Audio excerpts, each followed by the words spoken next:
രാജ്ഭവന് കേന്ദ്രസേനയുടെ സുരക്ഷ ഏർപ്പെടുത്തിയെങ്കിലും പിന്മാറാതെ പോലീസ്. കേന്ദ്ര സുരക്ഷ ഏർപ്പെടുത്തിയുള്ള ഉത്തരവ് ചീഫ് സെക്രട്ടറിക്കും DGPക്കും ലഭിക്കാത്തതിനാൽ പോലീസ് സുരക്ഷ പിൻവലിച്ചിട്ടില്ല. സുരക്ഷയ്ക്കെത്തിയ CRPF ഉദ്യോഗസ്ഥരും രാജ്ഭവനിൽ തുടരുകയാണ്. അഞ്ജു ജയപ്രകാശ് ഉണ്ട് തിരുവനന്തപുരത്ത് നിന്ന് വിവരങ്ങളുമായി. അഞ്ജു, എന്താണ് ഈ വാർത്തയുടെ വിശദാംശങ്ങൾ?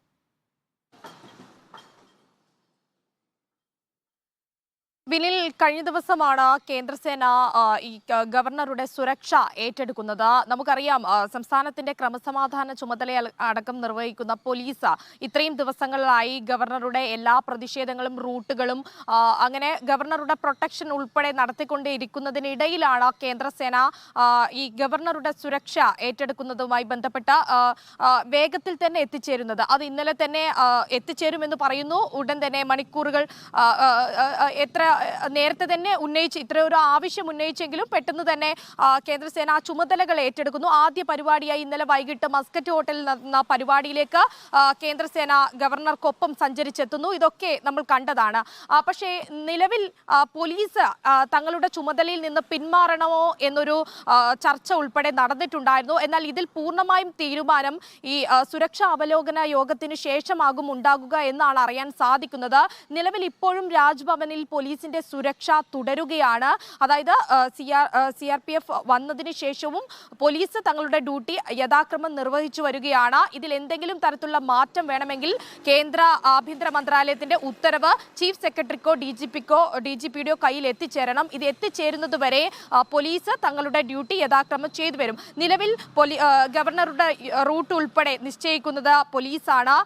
സംരക്ഷണം ഒരുക്കാനായിട്ട് DYFI റാങ്കിലുള്ള ഉദ്യോഗസ്ഥനടക്കം SI ഉൾപ്പെടെ പോകുന്ന സ്റ്റേഷൻ പരിധി ഏതാണോ ആ സ്റ്റേഷൻ പരിധിയിലെ പോലീസ് വാഹനം, കൺട്രോൾ റൂമിലെ പോലീസ് വാഹനം, ഇത്തരത്തിൽ പോലീസിന്റെ നിരവധി സന്നാഹങ്ങൾ ഗവർണർക്ക് ഒപ്പം സഞ്ചരിച്ചിട്ടുണ്ടായിരുന്നു. ഇതിൽ ഏതെങ്കിലും തരത്തിൽ ഇനിയിപ്പോൾ CRPF പൂർണ്ണമായിട്ട് ചുമതല ഏറ്റെടുക്കേണ്ടി വരും എന്നൊരു ചർച്ച വരുന്നുണ്ട്. അത്തരത്തിൽ എന്തെങ്കിലും നീക്കങ്ങളിലേക്ക് പോകണമെങ്കിൽ ഉത്തരവ് കയ്യിൽ കിട്ടണം. ചീഫ് സെക്രട്ടറിക്കോ DGPയുടെ കയ്യിൽ കിട്ടിയാൽ മാത്രമേ തുടർ നടപടികളിലേക്ക് കടക്കൂ എന്നാണ് മനസ്സിലാക്കാൻ സാധിക്കുന്നത്. അങ്ങനെ ഉത്തരവ് കിട്ടിയാൽ ശേഷം സുരക്ഷാ അവലോകന യോഗം ഉണ്ടാകും. അതിനുശേഷം മാത്രമേ തുടർന്നുള്ള നീക്കങ്ങൾ ഉണ്ടാവൂ എന്നാണ് അറിയാൻ സാധിക്കുന്നത്. നിലവിൽ ഇപ്പോൾ അറിയാൻ സാധിക്കുന്നത് സുരക്ഷാ അവലോകന യോഗം 30-ന്, അതായത് ഈ മാസം 30-ന് സുരക്ഷാ അവലോകന യോഗം ചേരുമെന്നാണ്.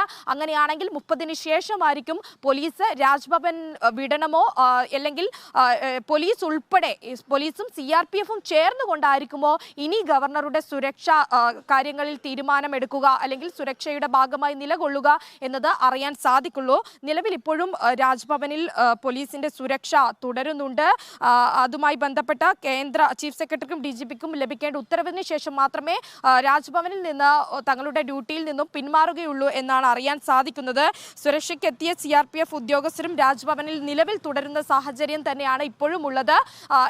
ഇതിൽ എന്തെങ്കിലും തരത്തിലുള്ള മാറ്റമുണ്ടാകണമെങ്കിൽ 30-ാം തീയതിയിലെ സുരക്ഷാ അവലോകന യോഗത്തിന് ശേഷം മാത്രമേ ഉണ്ടാവുള്ളൂ. പക്ഷേ കഴിഞ്ഞ ദിവസങ്ങളിലടക്കം പോലീസിന്റെ പൂർണ്ണമായും സുരക്ഷ അതായത് CRPF വന്നതിന് ശേഷം പൂർണ്ണമായിട്ടും സുരക്ഷ ഒഴിവാക്കുന്നു എന്ന തരത്തിലുള്ള ചർച്ചകളടക്കം നടത്തിയിട്ടുണ്ടായിരുന്നു. ഇന്ന് EP ജയരാജൻ LDF കൺവീനർ അടക്കം സംസ്ഥാനത്ത് കേന്ദ്രസേന ഈ അധികാരം ഏറ്റെടുത്തതിനെ ചൊല്ലിയിട്ടുള്ള കാര്യങ്ങളൊക്കെ സൂചിപ്പിച്ചിട്ടുമുണ്ട്. അത്തരത്തിൽ വലിയ തരത്തിലുള്ള ചർച്ചകൾ ഈ വിഷയവുമായി ബന്ധപ്പെട്ട് നടന്നുകൊണ്ടിരിക്കുകയാണ്. പിന്മാറുന്നില്ല. കേന്ദ്ര സുരക്ഷ ഏർപ്പെടുത്തിയുള്ള ഉത്തരവ് ചീഫ് സെക്രട്ടറിക്കും DGPക്കും ലഭിക്കാത്തതിനാൽ പോലീസ് സുരക്ഷ പിൻവലിച്ചിട്ടില്ല. അഞ്ജു റിപ്പോർട്ട് ചെയ്യുന്നത് 30-ന് ചേരുന്ന സുരക്ഷാ അവലോകന യോഗത്തിന് ശേഷമായിരിക്കും ഇതിലൊരു തീരുമാനം ഉണ്ടാവുക. എന്തായാലും കേന്ദ്ര ആഭ്യന്തര മന്ത്രാലയത്തിന്റെ ഉത്തരവിനായി കാത്തിരിക്കുകയാണ് സംസ്ഥാന സർക്കാർ.